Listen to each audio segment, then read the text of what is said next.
بس یہ جو شروع میں آپ نے ہپوکریسی والی بات کی تھی نا، میں اس پہ آنا چاہ رہا ہوں آپ کے، کہ ہم بحیثیت قوم سارے سوشل میڈیا پہ بہت بدتمیز ہیں. ٹھیک ہے، ہم مذاق کی کوئی بھی چیز ڈھونڈتے ہیں، صحیح، ریڈیکیول کرنا ہمیں پسند ہے، ہمیں چسکے لینا اچھا لگتا ہے. ٹھیک ہے، نیچے کامنٹس کرنا اور میمز بنانا ہمیں یہ بہت پسند ہے، ہمارا ٹائم پاس ہوتا ہے، ہم ہنستے کھیلتے کودتے ہیں اس طرح سے.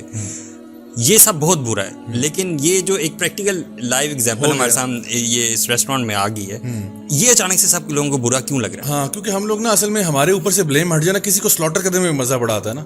ہاں، اب دیکھو غلطی ہوئی ہے، ہم اس کو جسٹیفائی نہیں کر رہے، لیکن بات یہ کہ نا ہماری موب سائیکالوجی ہے. یعنی جب ہمارا ایک موب ہوتا ہے نا تو کہتے ہیں اچھا، اس میں پتہ کیا ہوتا ہے، جب آپ کسی اور کو برا کہتے ہو نا تو آپ آٹومیٹکلی اچھے ہو جاتے ہو، یو نو، بیکاز سارا بلیم آپ نے کسی اور کے سر پہ ڈال دیا نا، کہ you actually end up seeing کہ this is what is wrong with Pakistan, not realizing کہ I could be what is wrong with Pakistan. میں بھی تو یہی کر رہا ہوں نا. چلو وہ تو پکڑے گئے نا، میں نے کہا تھا نا شروع میں کہ ان پہ اگر برا وقت آیا ہوا تھا یا ان کی قسمت میں کوئی لکھا ہوا تھا تو وہ تو پکڑے گئے، ٹھیک ہے، اور وہ ان کا وائرل ہو گیا. کتنے لوگ ہیں جن کا وائرل نہیں ہوتا؟ کتنے لوگ ہیں جو ڈیلی اپنے ان لاز کو اذیت پہنچا رہے ہیں، جو اپنے بہن بھائیوں کو اذیت پہنچا رہے ہیں، جو اپنے ماں باپ کو اذیت پہنچا رہے ہیں، سرونٹس کو اذیت پہنچا رہے ہیں. کہیں کوئی بندہ نظر آتا ہے، وہ جو ایک زمانے میں یاد ہے کرنل کی بیوی والا واقعہ بھی ہوا تھا، ٹھیک ہے نا، وہ بھی یاد کریں نا، تو وہ کیا تھا. تو یہ سارے واقعات جو ہے نا، ہماری قوم جو ہے اس کا ایک مینٹالٹی بن گئی ہے کہ ہمیں کوئی ٹارگٹ چاہیے، کوئی بھی ٹارگٹ ہوتا ہے اس پہ حملہ ہو جاتا ہے، باقی پھر اپنے آپ کو بھری کر دیتے ہیں. لیکن مسئلہ جو ہے نا ایروگنس والا، وہ ہم سب کے اندر کہیں نہ کہیں پایا جاتا ہے. اور وہ میں نے جس طرح ایگزامپلس دی کہ ڈفرینٹ فارمز میں آتا ہے. بلکہ مجھے ایک اللہ اکبر صحیح مسلم کی حدیث ہے جس میں ابو سعید الخدری جو ہے رضی اللہ عنہ، وہ یہ بیان کرتے ہیں کہ نبی کریم صلی اللہ علیہ وسلم نے یہ بات ارشاد فرمائی کہ جنت اور جہنم کے بیچ میں بحث ہوئی. جنت اور جہنم کے بیچ میں بحث ہوئی. کیا بحث ہوئی؟ جہنم نے کہا کہ میرے اندر جو ہے نا ہر ظالم اور متکبر ہوگا، اور جنت نے کہا کہ میرے اندر ہر غریب اور مسکین ہوگا. اور پھر اللہ تعالیٰ نے کہا کہ میں فیصلہ کرتا ہوں کہ ایک میری رحمت ہے، ایک میرا عذاب ہے، اور میں تم دونوں کو بھر دوں گا. یعنی صحیح مسلم کی حدیث ہے. تو اب دیکھیں کہ یعنی دو جو چیزیں یہاں پہ نا مطلب پوائنٹس ٹو بی نوٹڈ. ایک ہے کہ ایک جو جہنم کہہ رہی کہ میرے اندر جو، مطلب یہی بات نہیں ہے کہ سارے یہی ہیں، لیکن اور بھی لوگ ہو سکتے ہیں، لیکن مین لوگ کون ہیں؟ جو متکبر ہیں اور ظالم ہیں، تکبر کرنے والے، غرور کرنے والے، کیونکہ اللہ تعالیٰ کو تکبر بالکل پسند نہیں ہے، اور ظلم کرنے والے. اور دوسری طرف جو ہے وہ غریب اور مسکین لوگ ہیں، فقراء مساکین وغیرہ، بیکاز ان کے پاس بیچاروں کے پاس اکاؤنٹیبلٹی کے لیے تھا ہی کچھ نہیں، تو وہ زیادہ تر جنت میں جانے سے. یہ مطلب نہیں ہے کہ ایک امیر بندہ نہیں جا سکتا، لیکن جو پوائنٹ تھا نا، I mean it's not haram to have a nice vehicle, it's not haram to have a nice house, it's not haram. لیکن when you have something and you start looking down on other people, that is what arrogance is. Prophet صلی اللہ علیہ وسلم نے کیا کہا تھا کہ تکبر کیا ہے؟ کہ جب تم دوسروں کو اپنے سے چھوٹا سمجھو، کمتر سمجھو. اور ایک اور حدیث میں آتا ہے جہاں پہ یہ بات مینشن ہے کہ کچھ لوگ ایسے ہیں جن کو قیامت کے دن اللہ تعالیٰ دیکھنا بھی پسند نہیں کرے گا. یعنی وہ اللہ تعالیٰ کی رحمت سے بہت دور ہوں گے، اللہ ان کو دیکھنا بھی پسند نہیں کرے گا. ان میں سے ایک وہ ہوگا جو بوڑھی عمر کا زانی ہوگا، اللہ تعالیٰ اس کو نہ نہیں دے گا. اب دیکھو زنا تو ویسے بھی بہت بری چیز ہے نا، لیکن بوڑھی عمر میں تو بندہ کہتا ہے یار کوئی تو خدا کا خوف کرو، اپنی عمر دیکھو، اپنے کام دیکھو. اور بوڑھی عمر میں نا انسان ویسے بھی ذرا نا وہ موت کے قریب ہوتا ہے، وہ سوچ رہا ہوتا ہے، اپنی آخرت کو یاد کر رہا ہوتا ہے، خواہشات لذت بھی نہیں رہتی. تو وہ مطلب بڑھاپے میں بھی جو بندہ جو ہے نا زنا نہ چھوڑے تو اس کے بارے میں کیا، تو اللہ تعالیٰ اس کو نہیں دیکھے گا. اور ایک اور شخص کے بارے میں آتا ہے وہ جو غریب ہو کے متکبر تھا. سبحان اللہ. یعنی کہ غریب ایک بندہ نا، جس طرح ابھی آپ کہہ رہے تھے نا کہ ایک بندہ جو سائیکل والا ہے وہ پیدل والے کے اوپر تکبر کر رہا ہے. اچھا دونوں سویپر ہیں، ایک کے پاس نیا جھاڑو آ گیا، دوسرے کے پاس پرانا ہے، یہ اس جھاڑو پہ تکبر کر رہا ہے. تو اللہ تعالیٰ کہتا ہے مطلب تو سب میں سے لو تھا، تجھے تیرے پاس تکبر کے لیے کیا تھا جو تو کر رہا تھا. صحیح بات ہے. سو کبھی کبھار کیا ہوتا ہے انسان جو ہے نا، مطلب آلدو تکبر ہر حالت میں ہی برا ہے، لیکن کچھ سچویشن میں ذرا ایکسٹریم کیس ہے. تو یہاں پہ جو، اور پھر تیسرا شخص بھی ذکر ہوا جس کو اللہ نہیں دیکھے گا، وہ ہے جھوٹ بولنے والا حکمران. جھوٹ بولنے والا حکمران. تو تین بندے سے تمہیں کیا ڈر تھا بھی، تم تو حکمران ہو، ہاں تمہیں کون پکڑے گا؟ تمہیں کون پکڑے گا؟ تم سچ بولو، قولوا قولا سدیدا، صحیح بات کرو. تمہیں کیا ڈر تھا؟ اور تم جھوٹ بول رہے ہو. تو جھوٹ بولنے والا حکمران، بوڑھی عمر میں زنا کرنے والا، اور غریب انسان جو تکبر کر رہا تھا. تو یہ تین وہ لوگ ہیں جن کو اللہ تعالیٰ کی مرضی سے دور ہوں گے اور جن کو اللہ تعالیٰ دیکھنا تک پسند نہیں کرے گا. ابھی اصل میں نا جو ڈائلیما ہے نا ہماری سوسائٹی کا، دیکھیں عبادات الحمدللہ لوگ کرتے بھی ہیں، نمازیں پڑھتے ہیں، روزے رکھتے ہیں. اصل جو چیز ہماری سوسائٹی میں مسنگ ہے نا وہ اخلاق ہے. اس لیے تو اللہ کے امین فرمایا تھا سب سے بھاری عمل جو میزان پہ ہوگا، ویٹ میں، وہ اخلاق کا ہوگا. اور میزان میں چیزیں تولی جائیں گی، گنی نہیں جائیں گی، سب سے بھاری چیز. اور پھر فرمایا ان اقربکم منی, تم میں سے سب سے زیادہ جو قریب ہوگا میرے, بلکہ پہلے آتا ہے ان احبکم الیہ واقربکم منی مجلسا یوم القیامہ, تم میں سے سب سے محبوب میرا اور سب سے قریب میرے قیامت کے دن وہ ہوگا حاسنکم اخلاقا, جس کا سب سے بہتر اخلاق ہے.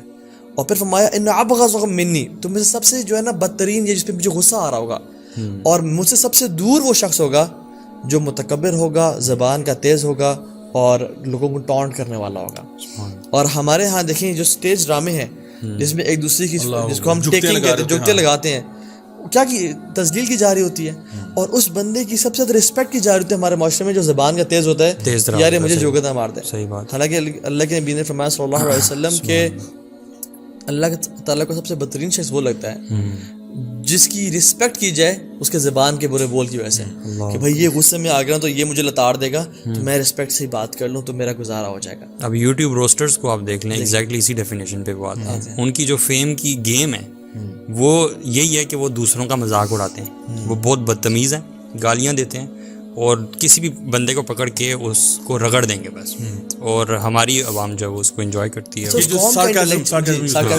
قوم کا انٹلیکچوئل لیول دیکھیں آپ, جو کہ برائی کو دیکھ کے ٹھیک ہے آپ دل میں اگر پبلکلی نہیں کہتے ہو, روکتے نہیں ہو, اور زبان سے بھی روکتے ہو, آپ دل میں برا بھی نہیں جان رہے, rather then comment you are the most funny guy I have ever seen, اور کمال اور لائکس اور شیئر کریں کہ لالے کی جان یہ چیک کر اور یہ کر, انجوائے کر. صحیح بات. اللہ کی فرمایا کہ تم میں سے سب سے زیادہ دین میں بہترین وہ شخص ہے جس کا اخلاق اچھا ہے, اور تم میں سے بہترین اخلاق والا سب سے اچھا وہ ہے جو کہ اپنی وائف کے ساتھ اچھا ہے. اور میں ایک بات بتاؤں, لٹمس ٹیسٹ, کوئی شخص جاننا چاہتا ہے نا کہ میرا اخلاق کیسا ہے, تو یہ نہیں تھا کہ میرا دوستوں کے ساتھ, میرے باس کے ساتھ, میرے کولیگ سے اخلاق کیسا ہے, بلکہ وہ دیکھیں میرے اپنے گھر والوں کے ساتھ اخلاق کیسا ہے, میرا سرونٹس کے ساتھ اخلاق کیسا ہے. صحیح بات ہے, کیونکہ الاقربون اولى بالمعروف, کہ تمہارے سب سے جو قریبی لوگ ہیں نا وہ سب سے زیادہ حقدار ہیں تمہارے اخلاق کے. صحیح بات. مطلب what is the biggest test of a good character, what is the biggest test of a good character, different لوگ different باتیں کرتے ہیں, لیکن I believe is the biggest test of a good character is being good with someone who has a bad character. جو آپ کی عزت کرتا ہے, جو آپ کی رسپیکٹ کرتا ہے, جو آپ کی لیگ کا ہے, جو آپ کے آئیڈیا سے ایگری کرتا ہے, جو آپ کی بات سے ایگری کرتا ہے, جو آپ سیم پیج پہ ہے آپ کے, جو آپ سوچ رہے ہیں وہ سوچ رہا ہے, اس کا تو اخلاق اچھا رکھنا کوئی بڑی بات نہیں ہے. صحیح ہے. اس کے ساتھ اخلاق اچھا رکھنا بری مطلب ایک مشکل بات ہے. جو آپ کے آئیڈیا سے ایگری نہیں کر رہا, جو آپ کے ساتھ بدتمیزی کر رہا ہے, جو آپ کے ساتھ برا بھلا کر رہا ہے, بلکہ آپ کو ظلم اور زیادتی کر رہا ہے آپ کے ساتھ. بلکہ لوگ اصل میں نا یہ کہتے ہیں کہ اکثر یہ سوال آتا ہے کہ سر میں اس کو معاف کیسے کروں, اس نے میرے ساتھ زیادتی کی ہے. تو دیکھیں معاف اسی کو کریں گے نا جس نے زیادتی کی, جس نے آپ کے ساتھ اچھا کیا اس کو تو معاف نہیں کریں گے نا. تو معافی کے لیے ریکوائرمنٹ ہی ہے کہ اگلے بندے نے آپ کے ساتھ زیادتی کی ہوگی, برا کیا ہوگا, تو اسی کو تو معاف کریں گے. ورنہ ایک بندہ جو میرے ساتھ اچھا ہے, میں کہتا ہوں جو میں تمہیں معاف کرتا ہوں, کس کھاتے میں معاف کروں, اس نے کیا کچھ نہیں کرنا, تو معاف کرنا ہی اس کو پڑے گا جس نے کچھ آپ کے ساتھ بگاڑا ہے. اور پھر جب آپ کریں گے تو پھر اللہ تعالیٰ آپ کو بھی معاف کرے گا, جیسے کہ نبی کریم صلی اللہ علیہ وسلم کی حدیث میں آتا ہے کہ زمین پہ لوگوں کو معاف کرو تاکہ عرش والا رب تمہیں معاف کرے. تو یہ اصل میں سمجھتا ہوں کہ اچھا اخلاق کی جو آپ نے بات کی ہے نا, یہ میں سمجھتا ہوں ہمارے قوم کے اندر جہاں پہ ہم لوگ ڈفرینٹ چیزوں کو امپورٹنس دیتے ہیں, ہم کہتے ہیں جی انگلش لینگویج بڑی امپورٹنٹ ہے, میتھ پڑھنا بڑا امپورٹنٹ ہے. میں سمجھتا ہوں سب سے زیادہ جو چیز امپورٹنٹ ہے وہ لوگوں کا, جیسے کہتے ہیں نا ہماری زبان میں بندے کا پتر بننا زیادہ امپورٹنٹ ہے. یعنی پہلے انسان کے بچے تو بن جاؤ نا, تم لوگ آپس میں ڈیل کیسے کرتے ہو یار, how do you treat one another. تو پہلے انسان تو بنو, اچھا اخلاق اور کردار تو لے کے آؤ, اچھے مسلمان تو بنو, پھر دنیا کے انجینئر بن جانا, ڈاکٹر بن جانا, جو تمہارا جی چاہ رہا ہے بن جانا, لیکن سب سے پہلے اپنے اندر وہ بیسک کیریکٹر اور ویلیوز تو لے کے آؤ. اور اس میں دیکھیں کہ اللہ تعالیٰ نے نبی کریم صلی اللہ علیہ وسلم کو نا, اب دیکھیں کتنی نعمتوں سے نوازا, مطلب ہر اعتبار سے اگر آپ دیکھیں, اور یہ کہا کہ سورۃ الکہف کی آخری آیت جو ہے کہ قل انا بشر مثلکم, کہ آپ کہہ دیجئے کہ میں انسان ہوں تمہارے جیسا.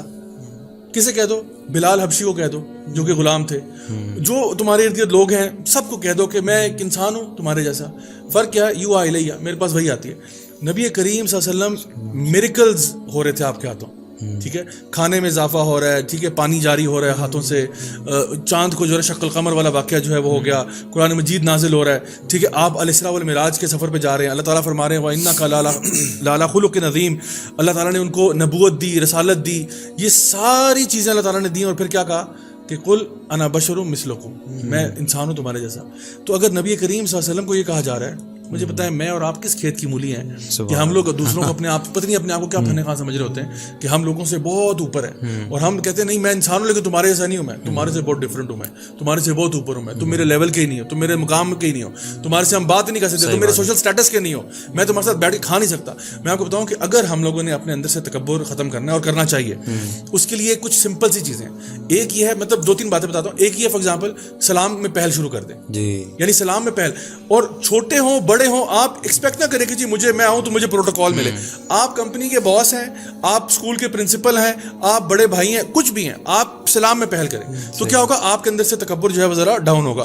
پھر یہ جو غریب مسکین ہے نا, ان کے ساتھ بھی بیٹھنا, ان کے ساتھ گھلنا ملنا, بچوں کے ساتھ سلام میں پہل کرنا, یعنی یہ چیزیں ایسی ہیں کہ جو پریکٹیکلی آپ کر سکتے ہیں. اور آپ کے اندر اگر تھوڑی بہت بھی کوئی تکبر غرور ہے نا, یہ چیزیں جو ہے نا آٹومیٹکلی آپ کے اندر سے نکلنا شروع ہو جائیں گی, بیکاز یو ول ریئلائز. اور آپ خود دیکھیں کہ نبی کریم صلی اللہ علیہ وسلم جو ہیں وہ اپنے گھر کے کام کاج خود کرتے تھے. ہمیں آج کرنے کے لیے کوئی ہمیں موت آنا شروع ہو جاتی ہے. اپنے جوتے خود مینڈ کرتے تھے. اب اس میں بھی دیکھیں نا سبحان اللہ, میں جب جتنا سوچتا ہوں نا ان کے بارے میں مجھے حیرت ہوتی ہے کہ دیکھو جوتے مینڈ کرنا, ایک تو جوتے مینڈ کرنا بذات خود کہ آپ نے جوتا پکڑا ہوا ہے, آپ اس کو سی رہے ہیں, تو یہ آپ کو لگتا ہے کہ یہ کام میرے شان کے مطابق نہیں ہے. آپ کو بہت بڑا شیخ علامہ ہے, ٹھیک ہے, کوئی بہت بڑا پروفیسر ہے, پولیٹیشین ہے, وہ اپنے جوتے مینڈ کر رہا ہے کہ یار میرے پاس بندے اسٹاف ہے میرے پاس. دوسری بات یہ جوتوں کو مینڈ کرنا, یعنی کہ آپ نے یہ نہیں کہا کہ یار جوتا خراب ہوا ہے نا تو میں اٹھا کے باہر پھینکتا ہوں, نیا جوتا لے لوں, I'll get the new Adidas, I'll get the new Nike pair, ٹھیک ہے. You say no, I'll fix it, میں اس کو مینڈ کر لوں گا. تو کیا ہوا اگر میری قمیض میں ایک پیچ لگا ہوا ہے تو سو واٹ, کیا میری شان کم ہو جائے گی, میرا رتبہ اللہ کے نزدیک ختم ہو جائے گا. And imagine who is doing it, the most busy person, the Prophet is doing it, Umar bin al-Khattab is doing it, ٹھیک ہے. ان کے کپڑوں پہ پیچز ہی پیچز تھے. جب وہ جیروسلم جو ہے نا کانکر کرنے کے لیے جا رہے تھے تو راستے میں ایک صحابی نے کہا کہ یعنی امیر المومنین یہ آپ کو سوٹ نہیں کرتا. اور اسی طرح سے ایک دفعہ ابو بکر صدیق کو بھی کسی نے کہا تھا جب وہ اپنا جوتا مینڈ کرتے کہ امیر المومنین آپ جوتے اپنے مینڈ کر رہے ہیں, تو انہوں نے کہا میں ہمارے نبی کرتے تھے تو میں نے کر لیا تو کیا کر لیا. یعنی دس واز دیئر ایٹیٹیوڈ. اور اگر کوئی اپنے سے چھوٹا بندہ نا, مطلب ایک نارمل بندہ سوال بھی پوچھ رہا ہے تو یہ نہیں کہہ رہا کہ تم کون ہوتے ہو سوال پوچھنے والے. ایک بوڑھی عورت نے اگر عمر بن الخطاب سے سوال کر لیا تو آپ نے کہا ٹھیک ہے عورت صحیح کہہ رہی ہے, میں غلط ہوں. اتنا اپنے اندر ہونا کہ بھائی ٹھیک ہے, آئی کین انڈرسٹینڈ, حق بات آ رہی ہے, میں جھٹلاؤں گا نہیں. یہی تو ہے تکبر ختم کرنا. سو ہمارے اندر جو ایک معاشرتی طور پہ یعنی آپ کہہ لو سماجی طور پہ جو اصلاح کی ضرورت ہے نا, وہ یہ ہے کہ گڈ کیریکٹر کو یونیورسٹیوں میں, اسکولوں میں, کالجز میں پڑھایا جائے, باقاعدہ طور پر سکھایا جائے.